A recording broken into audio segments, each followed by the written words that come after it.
महाकरुणिक सम्यक समबुद्ध को सादर नमन। बाबा साहब डॉक्टर अम्बेडकर को सादर नमन करते हुए प्रबुद्ध उपासक उपासिका, आज का दिन बहुत सुंदर है। हजारों लोगों के बीच में बाबा साहब की प्रतिमा का अनावरण हुआ और हमने बाबा साहब के मिशन पर अलग अलग बिंदुओं पर चर्चाएं सुनी। जब से मंच शुरू हुआ तब से पूरी तरह मिशन पर केंद्रित रहा है। बात युवाओं की थी, मेरे से पूर्व सारे वक्ता युवा थे, और जब बात सारी युवाओं की होती है तो मुझ जैसे वक्ता के लिए बोलना बहुत मुश्किल हो जाता है। थोड़ी सी बात मैं भी कर लेता हूं, और मैं बात शुरू करूं इससे पहले एक छोटी सी घटना का जिक्र कर रहा हूं ताकि मेरी बात ठीक से समझ में आ जाए। भैया बातें ना करो, बात मत करो। आज से 2500 वर्ष पुरानी घटना है और महाकारुणिक बुद्ध के साथ घटी हुई घटना है, और एक विशेष मकसद के लिए मैं इस कहानी को सुना रहा हूं, इस घटना को सुना रहा हूं, क्योंकि ये बात जो मैं बताने जा रहा हूं आज भी हम सब पर लागू होती है। एक मोगलैंड नाम का व्यक्ति था, बहुत समझदार था, बड़ा जिज्ञासु था। एक बार तथागत के पास आया।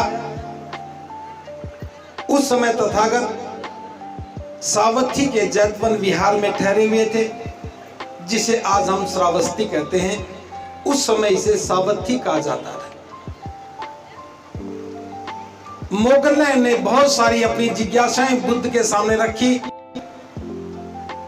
और बुद्ध ने उनका निराकरण किया, उत्तर दिया। आखिरी में मोगलैंड ने कहा, हे तथागत, मैं देख रहा हूं आपकी देशनाओं को सुनकर के बहुत सारे लोगों का कल्याण हो गया, लेकिन फिर भी बहुत सारे ऐसे लोग हैं जिनका कल्याण बिल्कुल भी नहीं हुआ। जबकि आप दुनिया के महान शास्त्र हैं, आपके बराबर विश्व में कोई दूसरा विद्वान व्यक्ति नहीं है। आप सभी समस्याओं के ज्ञाता हैं, उनके समाधान भी आपको मालूम है। एक तथागत, तो भी क्या कारण है कि आपकी देशनाओं को सुनकर के कुछ लोगों का कल्याण हुआ और कुछ का तो बिल्कुल भी नहीं हुआ। इस बात को सुनने के बाद तथागत ने कहा, हे मोगलैंड, जो तुमने पूछा है इसका उत्तर तो मैं दूंगा, लेकिन पहले जो मैं पूछ रहा हूं तुम इसका उत्तर दो। तथागत कई बार इसी प्रकार से बात समझाने का काम करते थे। तथागत ने कहा, हे मोगलैंड, क्या तुम सावथी से राजगृह जाने का मार्ग जानते हो? मोगलैंड ने कहा कि ये तथागत, मैं तो राजगृह का ही रहने वाला हूं। अनेकों बार राजगृह से सावथी आया हूं, सावथी से राजगृह गया हूं, मैं इस मार्ग को अच्छी तरह से जानता हूं।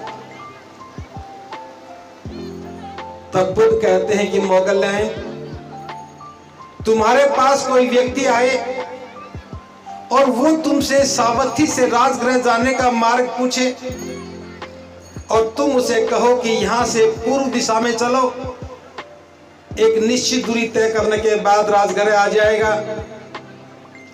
तुमने उस व्यक्ति को पूर्व दिशा में चलने के लिए कहा और वो व्यक्ति पश्चिम दिशा में चल पड़े, तो क्या राजगृह पहुंचेगा? आप ही बताओ, क्या राजगृह पहुंचेगा?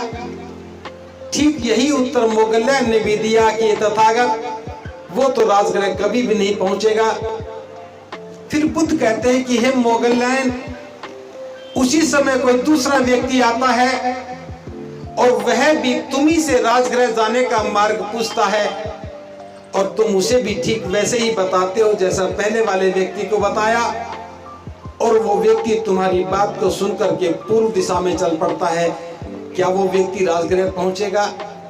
मोगल्यान ने कहा कि तथागत निश्चित रूप से वो तो राजगृह पहुंचेगा। अब बुद्ध कहते हैं कि मोगल्यान तो तुम ही बताओ, तुम्हारे पास दो व्यक्ति आए, दोनों ने तुम्ही से राजगृह जाने का मार्ग पूछा और तुमने दोनों को एक ही तरह से मार्ग बताया। एक तो राजगृह पहुंच गया, दूसरा बिल्कुल भी नहीं पहुंचा। क्या कारण है कि दो में से एक ही राजगृह पहुंचा और दूसरा नहीं पहुंचा? तब मोगल्यान कहता कि तथागत, इसमें मेरा क्या दोष है? मैंने तो दोनों को ठीक प्रकार से मार्ग बताया था। जिसने मेरी बात को ध्यान से सुना और जैसा मैंने कहा वैसे ही चला तो मंजिल पर पहुंच गया, और जिसने मेरी बात को ध्यान से नहीं सुना या ठीक से नहीं चला तो वो नहीं पहुंचा। हे तथागत, इसमें मेरा कोई दोष नहीं है। तब बुद्ध कहते हैं कि मोगल्यान, तुम भी सुनो, इस बात को तुम भी समझो। मैं किसी का मुक्तिदाता नहीं हूं, मैं तो आने जाने वाले लोगों को मार्ग बताता हूं। जो व्यक्ति मेरे बताए हुए मार्ग को ठीक से समझ जाता है और ठीक से चल पड़ता है, उसका कल्याण हो जाता है, वो मंजिल पर पहुंच जाता है। और जो ठीक से सुनता नहीं, चलता नहीं, वो बीच में ही भटक जाता, मंजिल पर कभी नहीं पहुंचता। आज हम देख रहे हैं ये घटना 2500 वर्ष पहले की है, बुद्ध के समय की है। 2500 वर्ष के बाद मैं आपके बीच में कह रहा हूं, बाबा साहब ने क्या क्या करने के लिए कहा। नीलम बोध जी ने बड़े विस्तार से महिलाओं के बारे में बताया, विश्वास के बारे में बताया। एडवोकेट दिनेश गौतम जी ने बाबा साहब के लक्ष्य को बड़े विस्तार से समझाया। और एक नौजवान युवा साथी अभिषेक कुमार जाटव जी ने भी अपनी मन की सारी संवेदनाएं आपके सामने रखी। हर कोई बाबा साहब के मिशन पर चलने की बात कर रहा है, और फिर हम चल क्यों नहीं पा रहे हैं?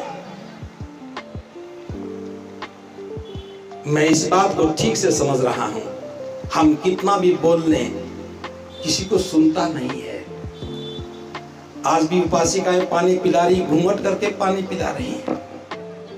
घूंघट पर इतनी लंबी चर्चा होने के बाद भी घूंघट करके पानी पिला रही है, और पीने वाली महिलाएं भी बड़ी शान से पी रही है, क्योंकि बात उन पर लागू ही नहीं होती।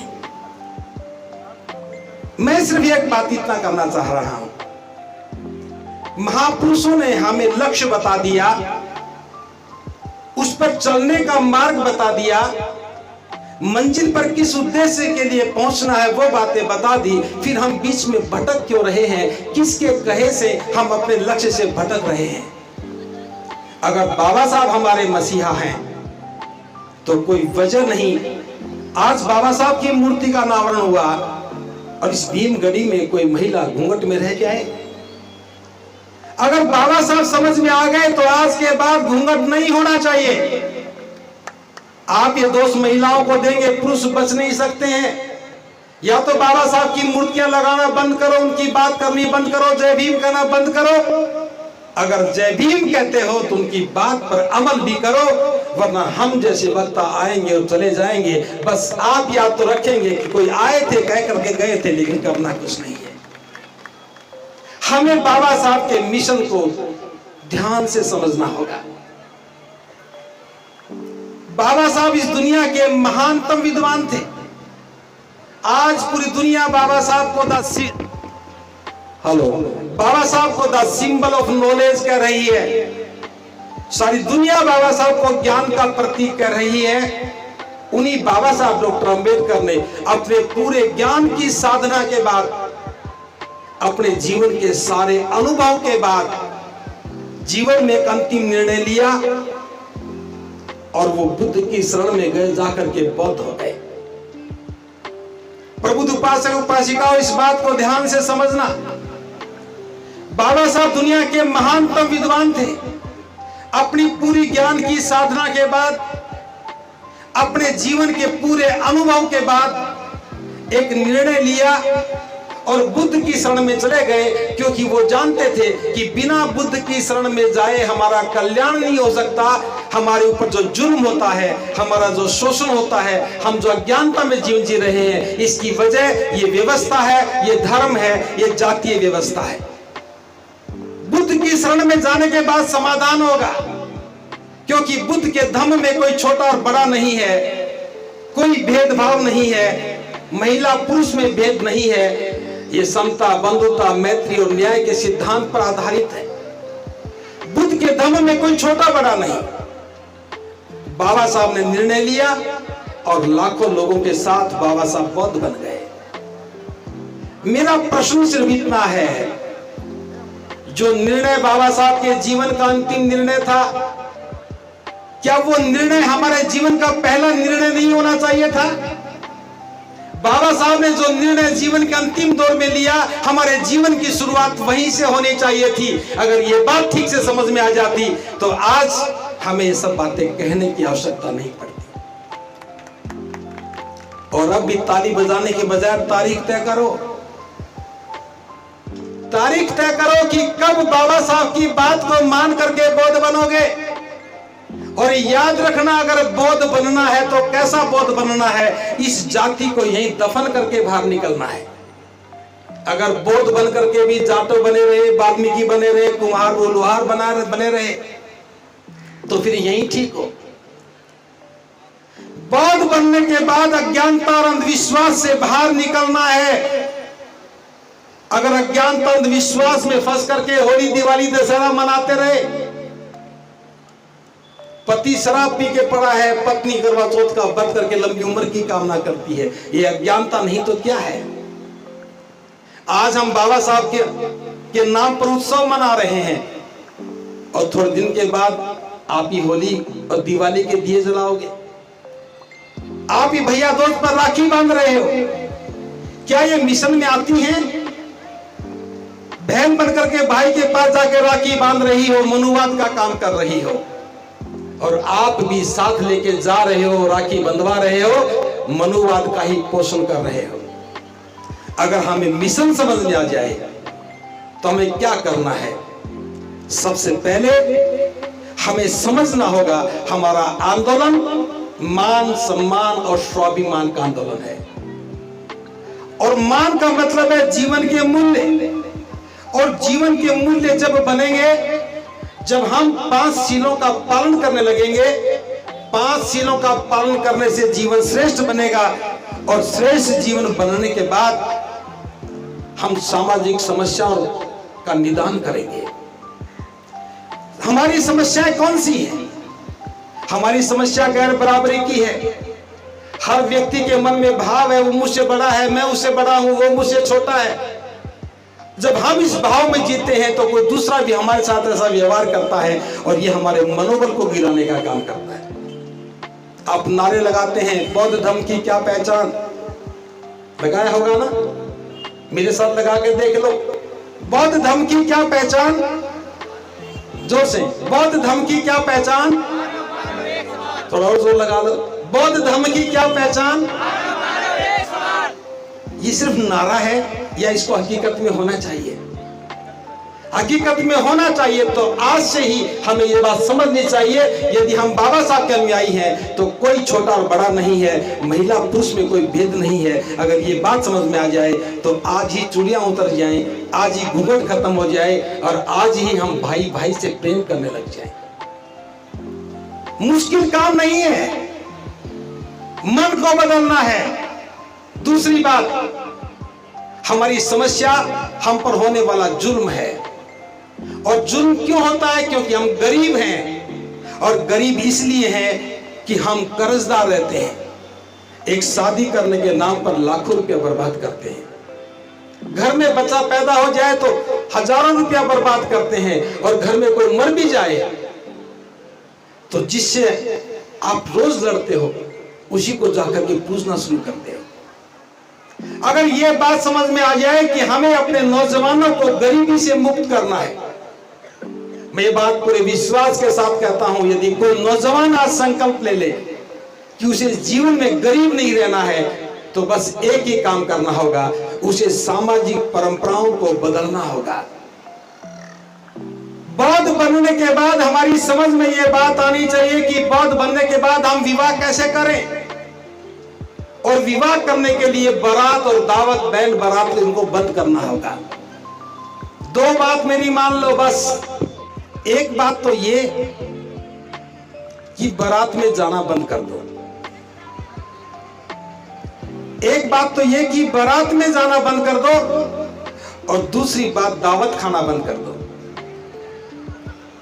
ऐसा करने से कोई भूखा नहीं मरेगा, लेकिन हम अपने भाई को, अपने परिवार को, अपने समाज के व्यक्ति को गरीब होने से, किसी का गुलाम होने से बचा सकते हैं। दो काम बस। बारात में जाना बंद करो, दावत खाना बंद करो। जब बारात नहीं होगी तो बैंड भी नहीं बजेगा, बैंड नहीं बजेगा तो घोड़ी की आवश्यकता नहीं पड़ेगी, बारात नहीं आएगी तो टेंट भी नहीं लगेगा, और बारात नहीं आएगी, टेंट नहीं लगेगा तो दावत भी नहीं होगी। लड़की वाला भी अपने रिश्तेदार के अलावा किसी को नहीं बुलाएगा। जब बारात नहीं आएगी, भीड़ नहीं आएगी, टेंट नहीं लगेगा, दावत नहीं होगी, तो खर्च भी क्या होगा। अंबेडकर भवन में शादी करो, बुद्ध विहार में शादी करो, ये भी ना हो तो छोटा सा टेंट लगा करके बाबा साहब बुद्ध की प्रतिमा लगा के यहीं शादी करो। बाबा साहब की बात माननी है तो बाबा साहब ने जो कहा था उस बात को समझ लो। बाबा साहब ने कहा था विवाह दो परिवारों के आपसी समझौते का नाम है। एक लड़का पक्ष है, एक लड़की पक्ष है, उन दोनों के बीच में समझौता हो गया। उन दोनों की संतानें इस समझौते के बाद जीवन साथी के रूप में साथ साथ रहेंगी। बस इस मान्यता का नाम विवाह है। इसमें बैंड की, बारात की, दावत की, घोड़ी की, नाचने की कोई आवश्यकता नहीं है। और अगर घर में धन हो, घर में पैसा हो, तो कभी भी लोगों को इकट्ठा करके खाना खिला दो। नाचने का मन करे तो ढोल वाले को बुला करके नाच भी लो। लेकिन शादी के लिए यह बाध्यता नहीं होनी चाहिए कि जिसकी शादी है तो पहले गोद भराई करेंगे, फिर बारात लेके जाएंगे, फिर बैंड बजाएंगे और दावत करेंगे। प्रभु उपासक उपासिकाओं, हम मंच पर कितने भी भाषण दे लें, जब तक समस्याओं का समाधान नहीं होगा समाज नहीं बदलेगा। हमें अपनी अवधारणाओं को बदलना होगा। जिस दिन हमने परंपराओं को बदल दिया, हम गरीबी से बच जाएंगे। अगर किसी के घर में किसी की मृत्यु हो जाए तो अंतिम संस्कार करने के बाद उनकी अस्थियां लेकर के, अगर आपके पास अपनी जमीन है तो अपने खेत में जाकर के गड्ढा खोदे और मिट्टी के बर्तन में अस्थियां रख करके उस पर पेड़ लगा दें। अगर आपके पास अपनी जमीन नहीं है तो किसी भी सरकारी जमीन के साथ, खेत सड़क के साथ गड्ढा खोद करके पेड़ लगाएं। ऐसा करके आप मनुवाद के पास जाने से बच जाएंगे। ऐसा करके आप अपने पुरखों की अस्थियों को ठीक जगह रख करके उन पर पेड़ उगा करके हमेशा उनकी समृद्धि को बना करके रखेंगे। ये हमारा आंदोलन स्वाभिमान का आंदोलन है। आपके घर में कोई मरता है, आप रोते हैं, मुनाफा किसी और का होता है। इस बात को समझिए। जो हमसे नफरत करता है, हमारे मरने पर भी उसका पेट पलता है। हमारे घर में बच्चा पैदा होता है तो आमदनी उसको होती है। हमारी शादी होती है तो मुनाफा वो कमाते हैं। जिसकी व्यवस्था है लाभ उसका है। इसलिए बाबा साहब की बात को मानते हुए हमें अपनी व्यवस्था का निर्माण करना चाहिए, अपने कारोबार करने चाहिए, अपने नौजवानों को कारोबार करना चाहिए, अपने लोगों से खरीदारी करनी चाहिए और फिजूल की खर्चों को सब बंद कर देना चाहिए। होली, दिवाली, दशहरा ये हमारे त्योहार नहीं है। बुद्ध पूर्णिमा मनानी चाहिए। धम्मचक्र प्रवर्तना या आषाढ़ मास की पूर्णिमा को वो मनाना चाहिए। अशोक विजयदशमी को मनाना चाहिए। केवल हमें बौद्ध उत्सव मनाने चाहिए। अगर ये 3-4 बातें समझ में आ गई तो मैं समझता हूँ बाबा साहब का मिशन फलीभूत होगा, हमारा जीवन बदलेगा। अगर हमने ये बात नहीं समझी और समझ भी ली, करने नहीं लगे, तो फिर ये सिलसिला चलता रहेगा। मंच लगते रहेंगे, हम आते रहेंगे, हम बोलते रहेंगे, आप सुनते रहोगे। कभी आप बोलोगे तो कोई और सुनेगा, कभी हम बोलेंगे तो कोई और सुनेगा। मिशन आगे नहीं बढ़ेगा। ज्यादा विस्तार से मैं बात नहीं कर रहा हूं क्योंकि वक्ताओं ने बहुत सारी बातें बता दी हैं। अंत में थोड़ी सी बात और कर रहा हूं। बाबा साहब का आंदोलन आगे बढ़े, हमें कुछ बुनियादी काम करने होंगे। अभी हम देखते हैं कि बाबा साहब ने पूरे भारत को बौद्ध में बनाने के लिए कहा। जैसा बाबा साहब ने कहा वैसा हम भी कहने लग गए। क्या बौद्ध में भारत बनेगा? बौद्ध में भारत जब बनेगा, जब देश का एक एक व्यक्ति बुद्ध की शरण में जाकर के बौद्ध हो जाएगा। हमने देखा कि पिछले 67 वर्षों में बहुत कुछ दिखने को नहीं था। बुद्ध की देशनाएं भी सुनने को नहीं मिली, लोगों में धर्म को लेकर चर्चाएं भी नहीं हुई।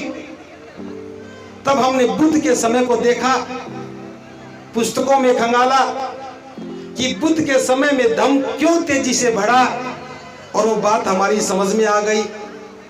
3 बातें थी, या तो कुछ देखने के लिए होना चाहिए, देखने के बाद लोग बदल जाएं, या कुछ सुनने के लिए होना चाहिए, सुनने के बाद लोग बदल जाएं, या फिर नगर में चर्चाएं होनी चाहिए ताकि चर्चाओं से गुजरने के बाद लोग बदल जाएं। लेकिन बाबा साहब के धम्म में जाने के बाद से लेकर के आज तक मैं बात कर रहा हूं, देखने को कुछ दिखा नहीं, सुनने को कुछ मिला नहीं, चर्चाएं शुरू हुई नहीं, इसलिए धम्म आगे नहीं बढ़ा। इसके समाधान के रूप में, बाबा साहब के इस कारवां को आगे बढ़ाने के रूप में हम सब लोगों ने मिलकर के एक निर्णय लिया। आपके नजदीक ही गौतम बुद्ध नगर है, ज्यादा दूर नहीं है। गौतम बुद्ध नगर में 31 अक्टूबर से लेकर के 8 नवंबर तक 9 दिन के लिए विशाल सामनेर, पवज्जा और ध्यान साधना शिविर है। सामनेर का मतलब है सिर मुंडवा करके कासाई वस्त्र पहनना। केवल 9 दिन का शिविर है। हमने 1000 लोगों को चिवर पहनाने की योजना बना करके काम घोषित किया, और मुझे बताते हुए खुशी भी है कि 31 अक्टूबर के दिन हमारे पास 1003 लोगों की रजिस्ट्रेशन हो चुकी थी, और आज की बात मैं करूं तो लगभग 1250 लोग उस काम में आ गए हैं जो चिवर पहनेंगे। चूंकि मैं आपके गांव में आया हूं, दूर दूर के लोग आए हैं, आसपास के लोग आए हैं, आपको भी सूचना दे रहा हूं, जानकारी दे रहा हूं, आप लोगों को भी आना चाहिए और 9 दिन सिर मुंडवा करके, कासाई वस्त्र पहन करके बुद्ध के समय में भारत कैसा था उस दृश्य में शामिल होना चाहिए।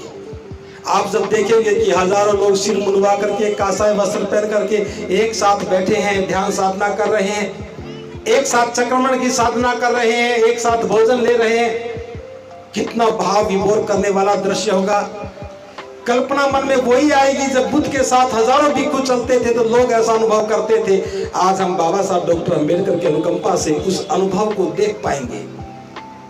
फिर आप उसके हिस्से बनेंगे तो आप इतिहास में अपना नाम भी दर्ज करवाएंगे। जब भारत को बौद्ध में बनाने का आंदोलन चला तो हमने भी चिवर पहन करके इस अभियान को गति देने का काम किया, और जब आपकी फोटो, उसके चित्र लोगों तक जाएंगे, कुछ देखने के लिए आएंगे तो नगर में चर्चा होने लगेगी। कितना सुंदर भव्य कार्यक्रम था। सुबह शाम होने वाली देशनाएं, बुद्ध की देशनाओं से जीवन निर्माण का काम शुरू होगा। तो कुछ लोग देख करके बदलेंगे, कुछ सुन करके बदलेंगे, और कुछ चर्चाओं में शामिल होकर के समझ में आएगा तो बदल जाएंगे। हजारों वर्षों के बाद पहली बार अवसर मिला है भारत में उसी ढंग का बुद्ध का शासन देखने का।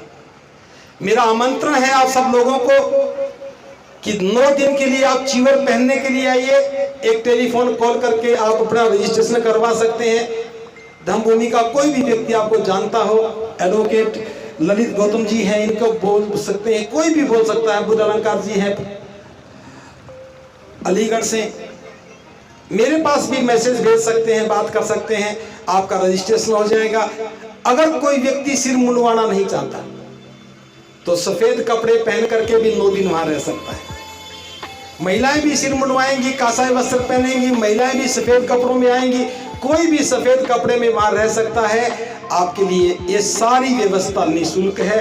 बस थोड़ा सा आपसे अनुरोध कर रहा हूं, कार्यक्रम बहुत बड़ा है। 1500 लोगों को चिवर पहनाना है, भारतीय चिवर पहनाना है, सबके हाथ में भारतीय पात्र भी होगा। इस सारे आयोजन में हम चाहते हैं कि आपकी एक भूमिका भी हो। सभी लोग शिविर में भाग नहीं ले सकते, सभी लोग वहां नहीं आ सकते, कोई बात नहीं। बस इतना कह रहा हूं, इस देश के 22 राज्यों के लोग उस शिविर में आ रहे हैं। नॉर्थ ईस्ट को छोड़ दिया जाए तो पूरे देश की भागीदारी है। आप चूंकि निकटवर्ती जिले के लोग हैं, मेजबानी उत्तर प्रदेश के लोगों की है, क्योंकि कार्यक्रम गौतम बुद्ध नगर में हो रहा है। तो आपसे इतना अनुरोध कर रहा हूं, अपने अपने घर से एक एक मुट्ठी आटे का योगदान करना। चाहे कोई एक मुट्ठी आटे का योगदान करे, चाहे कोई चावल का योगदान करे, चाहे कोई चीनी का योगदान करे, और आप में से जो भी कोई वहां आ रहा हो इकट्ठा करके उस शिविर के लिए ले आए, ताकि आपके आटे से बनी रोटियां, आपके दाल चावल बने हुए जब वो लोग खाएंगे तो निश्चित रूप से जो बाबा साहब के पद में भारत की परिसंकल्पना का जो आंदोलन है, इसमें आपकी भूमिका भी निश्चित हो जाएगी। आप नहीं भी जा पाए तो भी उस शिविर को ठीक से आयोजित करने में आपने सहयोग किया, ये बात कही जाएगी। तो बस इतना ही अनुरोध है। आप चाहें तो इसमें भाग ले सकते हैं, आप चाहें तो इस शिविर को संपन्न करने में अपनी भूमिका निभा सकते हैं। आपने मुझे अवसर दिया और मैं अपनी बात को आप तक पहुंचा